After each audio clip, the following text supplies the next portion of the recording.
Bonjour à toutes et à tous. Aujourd'hui, on se penche sur une question absolument cruciale. L'Afrique est à un tournant. Face à l'urgence climatique, comment le continent peut-il financer sa transition vers un futur plus vert, plus durable? C'est un sujet complexe, mais on va le décortiquer ensemble. Alors, voilà notre programme. On va commencer par bien poser le problème. Ensuite, on regardera la solution qui est sur toutes les lèvres, la finance verte. Puis, on verra qui doit faire quoi pour que l'argent arrive au bon endroit. On parlera bien sûr des obstacles, mais aussi des réussites qui donnent de l'espoir. Et on terminera avec ceux pour qui tout ça est construit, la jeunesse. Pour vraiment saisir l'ampleur du défi, il faut d'abord entendre une phrase choc qui a été prononcée et qui a tout de suite planté le décor des discussions. Le monde est en train de brûler. Voilà, c'est direct, c'est puissant. Ça nous rappelle que le changement climatique, ce n'est pas une théorie lointaine, c'est une réalité immédiate. Et c'est dans ce contexte d'urgence absolue qu'on doit penser la suite. L'Afrique est donc, en quelque sorte, à la croisée des chemins. Il y a deux voies possibles. D'un côté, la voie brune, celle des énergies fossiles, qui augmente la vulnérabilité. Et de l'autre, la voie plus verte, celle des énergies renouvelables et de la résilience. Le choix semble évident, mais la transition, elle, est complexe. Et la complexité, elle se mesure aussi en chiffres. Et attention, le chiffre qui va avec ce défi, il donne le vertige. On ne parle pas de millions, ni même de milliards. On parle de 3 000 milliards de dollars. C'est la somme colossale qu'il faudrait pour que l'Afrique tienne ses engagements climatiques. Bon, la question à 3 000 milliards, c'est évidemment comment on finance tout ça? Où trouve-t-on cet argent? Eh bien, la réponse tient de plus en plus en deux mots, la finance verte. Alors, la finance verte, attention, ce n'est pas juste un terme à la mode, c'est une approche très concrète. L'idée, c'est tout simplement de flécher les investissements, de les diriger très spécifiquement vers des projets qui sont bons pour l'environnement et qui aident à s'adapter au climat. Ok, donc on a le concept, super. Mais avoir une bonne idée, c'est une chose. Faire en sorte que l'argent bouge vraiment et aille financer les bons projets, c'est une autre paire de manches. Pour ça, il faut que plusieurs acteurs jouent leur partition en même temps. En gros, pour que la machine se mette en route, il y a 3 grands leviers à actionner. Les gouvernements, les institutions financières et les données.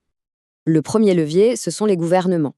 On peut les voir comme les architectes. C'est à eux de créer le plan d'ensemble, de mettre en place des règles du jeu claires et stables pour que les investisseurs aient confiance et sachent où ils mettent les pieds. Ensuite, viennent les institutions financières.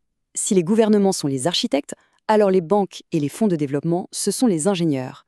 Leur boulot, c'est de créer les outils financiers, comme les obligations vertes par exemple, pour rendre les projets verts attractifs et moins risqués.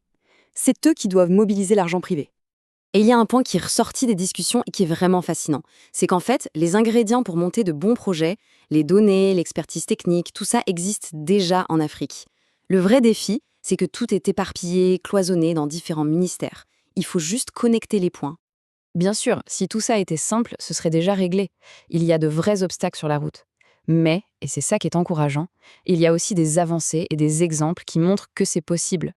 Pour comprendre un de ces obstacles majeurs, écoutez bien cette citation. Elle a le mérite d'être directe. En gros, un des intervenants a dit « Pour faire venir le secteur privé, il faut arrêter de ne parler que d'écologie. Il faut parler leur langue. Et leur langue, c'est celle du retour sur investissement. C'est celle de l'argent. » Et ce graphique, il est extrêmement parlant. Regardez la différence. En Asie de l'Est, 93% du financement vert vient de leurs propres ressources. En Afrique subsaharienne, c'est seulement 18%. Ça montre clairement une voie à suivre. La clé, c'est de réussir à mobiliser les ressources qui sont déjà sur le continent.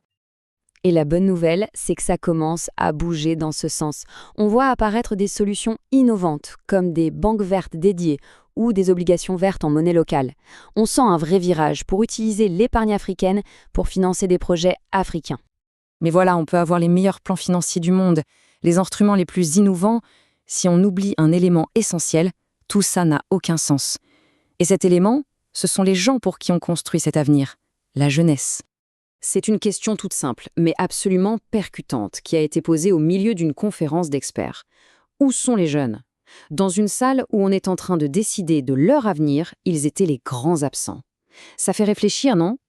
Et il faut bien mesurer de qui on parle. Ce n'est pas un petit groupe. On parle de 700 millions de personnes de moins de 18 ans. C'est plus de la moitié de la population du continent. C'est tout simplement la plus grande force vive de l'Afrique. Et ce que ces jeunes demandent, c'est très concret. Ils ne demandent pas la lune.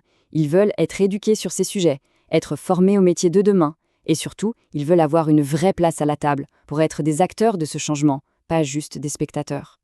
Et tout ça nous ramène finalement à la question centrale.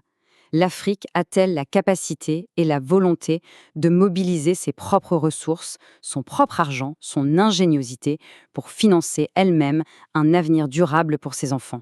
Toutes les pièces du puzzle semblent être là. La grande question, c'est de savoir si elles seront assemblées à temps.